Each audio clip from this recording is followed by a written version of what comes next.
2월 16일 새벽 기도회 말씀입니다. 오늘 본문은 마가복음 4장 1절로 12절입니다.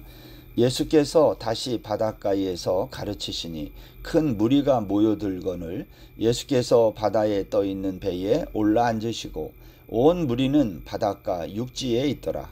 이에 예수께서 여러 가지를 비유로 가르치시니 그 가르치시는 중에 그들에게 이르시되 들으라. 씨를 뿌리는 자가 뿌리러 나가서 뿌릴새 더러는 길가에 떨어짐에 새들이 와서 먹어버렸고 더러는 흙이 얕은 돌밭에 떨어짐에 흙이 깊지 아니하므로 곧 싹이 나오나 해가 돋은 후에 타서 뿌리가 없으므로 말랐고 더러는 가시떨기에 떨어짐에 가시가 자라 기운을 막음으로 결실하지 못하였고 더러는 좋은 땅에 떨어짐에 자라 무성하여 결실하였으니 30배나 60배나 100배가 되었느니라 하시고 또 이르시되 들을 귀 있는 자는 들으라 하시니라. 예수께서 홀로 계실 때에 함께한 사람들이 12제자와 더불어 그 비유들에 대하여 물으니 이르시되 하나님 나라의 비밀을 너희에게는 주었으나 외인에게는 모든 것을 비유로 하나니 이는 그들로 보기는 보아도 알지 못하며 듣기는 들어도 깨닫지 못하게 하여 돌이켜 죄사함을 얻지 못하게 하려 함이라 하시고, 오늘 읽은 마가복음 4장 오늘 이 말씀에는 하나님 나라의 비유, 우리가 그래서 씨 뿌리는 자의 비유 이렇게 알려진 말씀입니다. 아마 이 말씀에 대해서 우리가 잘 알고 있고 또 여러 가지 목사님들의 설교를 통해서 우리가 익히 하는 말씀인데, 오늘 본문을 조금 바르게 이해하기 위해서 우리 본문의 그 배경을 잠깐 보면 이런 겁니다. 마가복음 4장 오늘 본문은 3장 마지막 부분이 뭘로 끝났죠? 어제 누가 내 어머니며 내 누이냐. 예수님은 가족 개념에 대해서 말씀한 거죠. 하나님의 뜻대로 행하는 자가 내 형제고 내 자매다. 그 말씀에 이어서 나오는 말씀이 오늘 본문이에요. 그러니까 오늘 이 하나님 나라의 비유를 우리가 어떠한 관점에서 조금 봐야 되냐면, 내 가족이 누구이냐라는 질문에 대한 답변도 되겠구나, 이러한 생각으로 이 말씀을 보면 이 씨 뿌리는 자의 이 천국 비유 말씀이 우리가 조금 더 바른 해석이 되겠다, 그런 생각이 듭니다. 또 한 가지는 여기에 우리가 조금 주목해서 봐야 될 것 중에 1절에 보면 큰 무리가 또 모여들었다 그랬어요. 다시 바닷가에서 예수님이 가르쳤는데 큰 무리가 모여들었다. 그러니까 예수님은 자주 갈릴리 바닷가에서 가르치신 것으로 보이는데 큰 무리, 많은 사람들이 예수님께 모여들었을 때 예수님이 무리들로부터 좀 떨어져서 배에 올라가 앉으시고 무리들은 바닷가에, 아마 갈릴리 해변가 육지에 앉아 있던 것으로 보입니다. 이때 예수님이 말씀을 하신 거죠.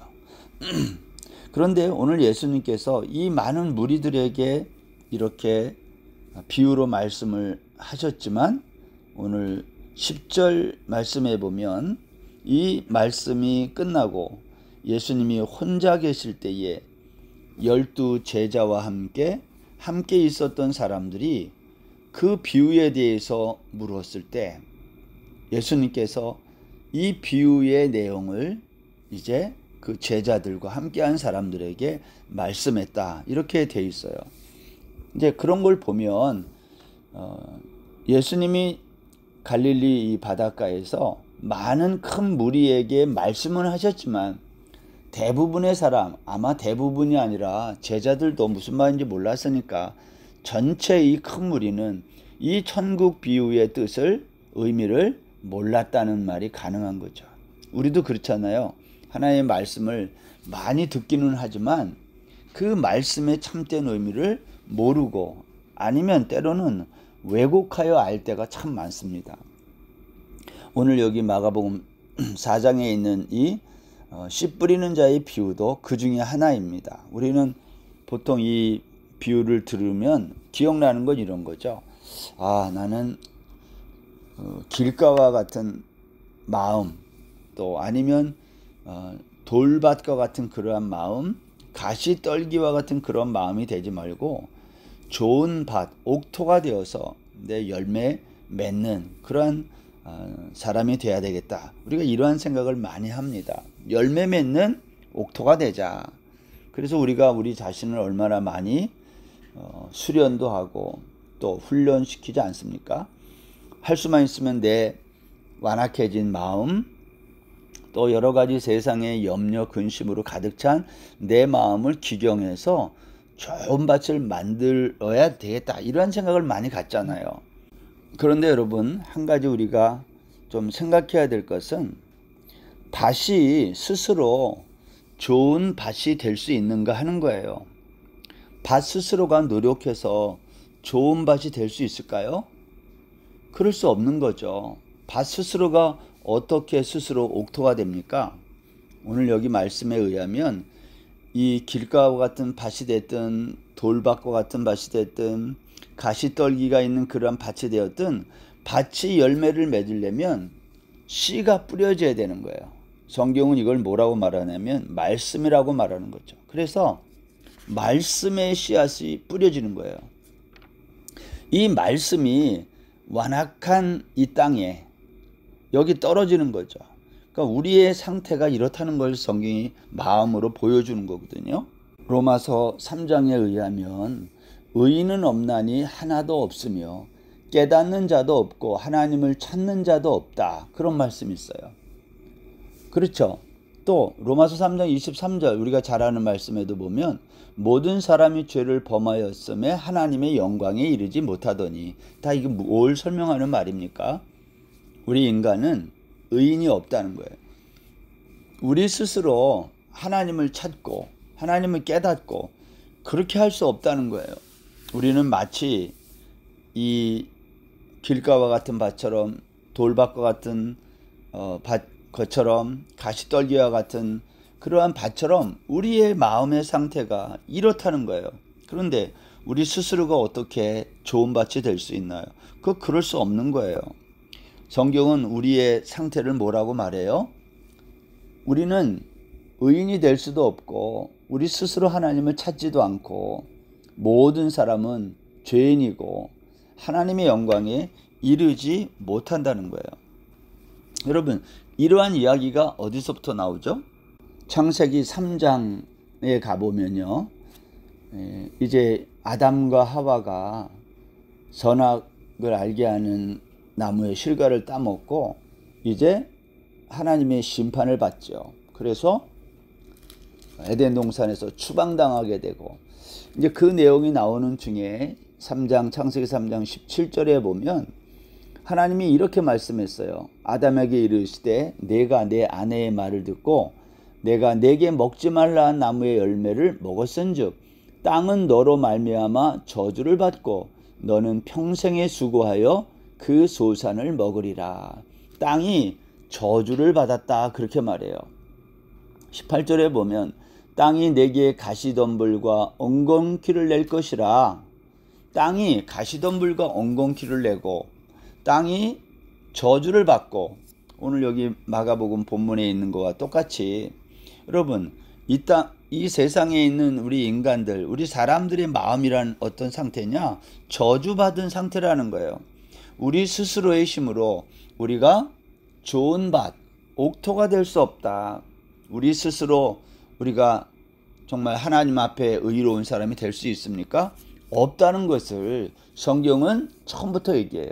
그래서 이 땅이 저주받은 것처럼 우리 인간은 우리 스스로의 노력으로 의로운 사람이 될 수가 없음을 말하고 있는 거예요. 그러면 우리의 이와 같은 저주받은 우리 상태, 그래서 끊임없이 이 세상은 죽음의 문제가 있는 거 아니에요? 그래서 많은 사람들이 이 죽음 앞에 늘 두려워하고 또 염려하고 불안하고 그런 거 아닙니까? 이 죽음의 문제를 해결하기 위해서 하나님은 예수 그리스도라고 하는 말씀으로 이 세상에 오신 하나님, 그분을 통해서 죽어가는 우리들을 계속 건져내시고 구원해내시는 일을 하는 거예요. 이게 이제 성경의 이야기를 그렇게 기록이 되어 있는 거죠. 지금 이 세상은 죽음의 행진이 계속되고 있는데 그 죽음의 행진 속에서 하나님은 말씀의 진리의 말씀으로 이 땅에 오신 예수 그리스도를 통해서 죽어가는 한 사람 한 사람을 지금도 계속 건져내고 구원하시는 거다. 오늘 마가복음 4장에 씨 뿌리는 자의 비유는 그 이야기와 같은 이야기예요. 우리는 우리의 스스로의 힘으로 구원에 이를 수 없지만 말씀의 씨로 이 땅에 오신 하나님 예수 그리스도, 갈라디아서 3장 16절이 그 이야기 아닙니까? 그 씨는 그리스도다. 말씀으로 오신 그분이 이 땅에 오셔서 그 씨가 떨어지는 곳마다 생명의 역사가 일어나는 거죠. 근데 그 말씀의 씨가 떨어질 때에 큰 무리들이 이 말씀을 들어요. 여기 갈릴리 해변에 앉아가지고 예수님이 하시는 비유를, 이 말씀을 듣는 거예요. 근데 오늘 예수님께서 이 비유를 말씀하실 때 제일 먼저 뭐라고 말했냐면 3절에 들으라 그러셨어요. 왜 들으라 그러셨어요? 당연히 듣는 거죠. 근데 이것은 강조하고 있는 거예요. 중요하다는 거죠. 그리고 마지막 9절에 가면 또 이렇게 얘기해요. 또 이르시되 들을 귀 있는 자는 들으라 하시니라. 들으라, 또 귀 있는 자는 들으라. 이 들으라는 이야기로 시작과 마무리를 여기 하고 있다는 거예요. 무슨 말입니까? 너희들은 들어도 못 알아듣는다 그 말이에요. 우리가 앞에서 했던 얘기 이제 잠깐 돌아가 보면 누가 내 어머니고 누가 내 누이냐? 예수님은 3장 마지막 부분에서 진정한 가족이 누구인지를 말씀했는데 하나님의 뜻대로 행하는 자, 그 사람, 하나님의 뜻대로 행하는 자가 내 형제고 자매고 어머니다. 오늘 그렇게 말씀했잖아요. 그렇다면 하나님의 뜻대로 행하는 이 사람이 누구예요? 말씀을 듣고 깨닫는 자라는 거예요. 근데 여기 큰 무리는 예수님의 이 말씀을, 비유의 말씀을 들었지만 알아듣지 못해요. 그런데 오늘 여기 10절에 가보면 예수님이 이제 이 비유의 말씀이 다 끝나고 혼자 이렇게 계실 때에 12제자와 함께했던 사람들이 예수님이 말씀한 비유에 대해서 물어보는 거예요. 11절 말씀에 이르시되 하나님 나라의 비밀을 너희에게는 주었으나 외인에게는 모든 것을 비유로 하나니. 오늘 예수님이 제자들과 함께했던 그 소수의 사람들이 이 지금 씨 뿌리는 자의 비유를 말씀했는데 이게 무슨 뜻입니까? 물어봤더니 예수님의 답변이 뭐예요? 하나님의 나라의 비밀을 너희에게는 주었으나 외인에게는 모든 것을 비유로 한다는 거예요. 그러니까 비유로 한다는 말은 너희들이 이 이야기를 듣고 알아듣지 못하게 하기 위해서 내가 비유로 말했다는 거예요. 여러분 이게 말이 됩니까? 보통 우리가 비유로 말할 때는 잘 알아듣도록 설명한다는 의미가 있잖아요. 근데 예수님은 정반대로 말해요. 내가 너희들이 못 알아듣도록 너희에게는 이 하나님의 나라의 비밀을 내가 주었지만 외인에게는 비유로 한다. 이유가 뭐냐? 그들이 보기는 보아도 알지 못하며 듣기는 들어도 깨닫지 못하게 하여 그들이 돌이켜서 죄사함을 얻지 못하게 하려고 한다. 여러분 이거 얼마나 충격적인 얘기입니까? 근데 이 이야기는 예수님이 한 얘기가 아니라 사실은 이사야 선지자의 말을 예수님이 그대로 인용한 거예요. 이 이야기의 배경은 이사야서 6장에 있습니다. 잠깐 이사야 6장을 제가 한번 보겠습니다. 이사야 6장에는 우시야 왕이 죽던 해에 내가 본즉 하면서 이사야 선지자가 우시야 왕이 죽던 해에 보았던 환상 이야기예요. 성전의 환상을 본 거죠. 근데 이 성전의 환상을 보고 이 이야기가 끝난 다음에 오늘 이사야 6장 9절에 보면 이렇게 돼 있어요. 여호와께서 이르시되 가서 이 백성에게 이르기를 너희가 듣기는 들어도 깨닫지 못할 것이요 보기는 보아도 알지 못하리라 하여 이 백성의 마음을 둔하게 하며 그들의 귀가 막히고 그들의 눈이 감기게 하라. 염려하건대 그들이 눈으로 보고 귀로 듣고 마음으로 깨닫고 다시 돌아와 고침을 받을까 하노라. 오늘 이사야 선지자가 지금 환상을 본 다음에 이 이야기를 하는 겁니다. 그러면서 11절에 가보면 이제 이사야가 하나님이 이렇게 말하니까 이렇게 묻는 거예요. 주여 어느 때까지니까? 주께서 대답하시되 성읍들은 황폐하여 주민이 없으며 가옥들에는 사람이 없고 이 토지는 황폐하게 되며 여호와께서 사람들을 멀리 옮기셔서 이 땅 가운데에 황폐한 곳이 많을 때까지니라. 물어본 거예요. 언제 이런 일이 일어납니까? 그랬더니 주님이 대답하기를 이 토지가 황폐하게 되고 이 땅 가운데 황폐한 곳이 많을 때까지 이러한 일들이 일어난다는 거예요. 사람들이 하나님의 말씀을 못 듣고 눈은 감기고 알아듣지 못한다. 그래서 다 포로로 잡혀가고 이스라엘이 망하는 거 아닙니까? 그런데 그렇게 말씀하고 13절에 가보면 이렇게 말합니다. 그렇지만 그 중에 10분의 1이 아직 남아있을지라도 이것도 황폐하게 될 것이나 밤나무와 상수리나무가 배임을 당하여도 그 그루터기는 남아있는 것 같이 거룩한 씨가 이 땅의 그루터기니라. 다 그렇게 황폐하게 되고 다 배임을 당하지만 남아있는 것은 그루터기가 남는다는 거예요. 나무 잘라내도 그루터기는 있잖아요. 그리고 그 그루터기를 뭐라고 그랬냐면 거룩한 씨가 이 땅의 그루터기니라. 남아있는 이 땅의 그루터기가 거룩한 씨라는 거예요. 여러분, 하나님의 말씀이 오늘 여기에서 씨 뿌리는 자의 비유에 나와 있는 이 똑같은 씨가 여기 나오는 거죠. 여러분, 성경에서 씨 그러면 뭐예요? 우리가 여러 번 자주 얘기했지만 성경이 말하는 씨, 자손, 후손은 전부 예수 그리스도를 가르치는 말이에요. 결국 이 땅이 다 황폐하고, 그러니까 우리 사람들의 상태를 말하는 거죠. 우리의 마음이 완악해지고 우리가 여러 가지로 저주받은 인생이 되었고 다 죽음에 갇혀있는 인생들 아닙니까? 그러나 거룩한 씨 그리스도가 이 땅에 오셔서 그 말씀으로 오신 그 말씀이 우리 안에 떨어지면 우리가 생명을 얻고 우리가 어떻게 된다는 거예요? 다시 거기에서 영원한 생명의 길로 나갈 수 있다는 거예요. 이걸 구원이라고 그러잖아요. 그렇지만 이것을 깨닫는 사람은 외인들에게는 안 된다는 거예요. 너희들에게는 이 비밀을 주었고 알게 하지만 그러나 외인들은 이 모든 것을 보아도 알지 못하고 들어도 깨닫지 못한다. 이건 무슨 뜻이에요? 구원은 예수 그리스도로 말미암아만 가능하다는 거예요. 다른 걸로는 안 된다는 거예요. 예수 그리스도가 절대적이라는 거예요.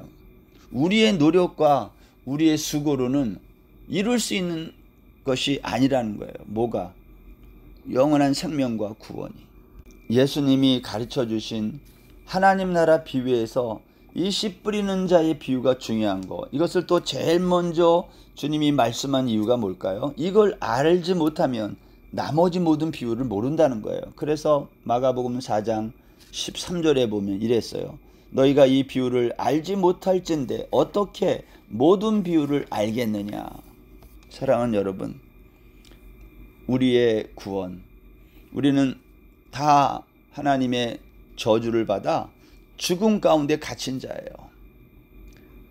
그렇지만 죽음 가운데 갇힌 우리가 어떻게 영원한 생명을 다시 얻고 구원의 백성이 될 수 있습니까? 말씀의 씨로 오신 예수 그리스도가 우리 안에 떨어질 때, 우리에게 임할 때 우리에게 생명의 역사가 일어나는 거죠. 오늘 하루 우리에게 그 말씀의 씨앗으로 오신 예수님, 그분이 아니면 우리가 어떻게 옥토가 되고 열매를 맺겠어요? 불가능한 거거든요. 오늘 말씀의 씨로 우리에게 떨어진 그 예수님을 오늘도 묵상하는, 그래서 우리의 구원이 어떻게 이루어졌는지를 깨닫는 복된 하루 되시기를 주의 이름으로 축원합니다. 하나님 아버지, 오늘도 우리에게 주신 이 말씀 붙들고 우리의 마음에 떨어진 생명의 씨앗, 우리 예수 그리스도의 말씀으로 오늘 하루도 승리하는 저희들 되게 하여 주옵소서. 오늘 하루도 온전히 주께 의지하며 예수님의 이름으로 기도드립니다. 아멘. 오늘 하루도 평안하세요.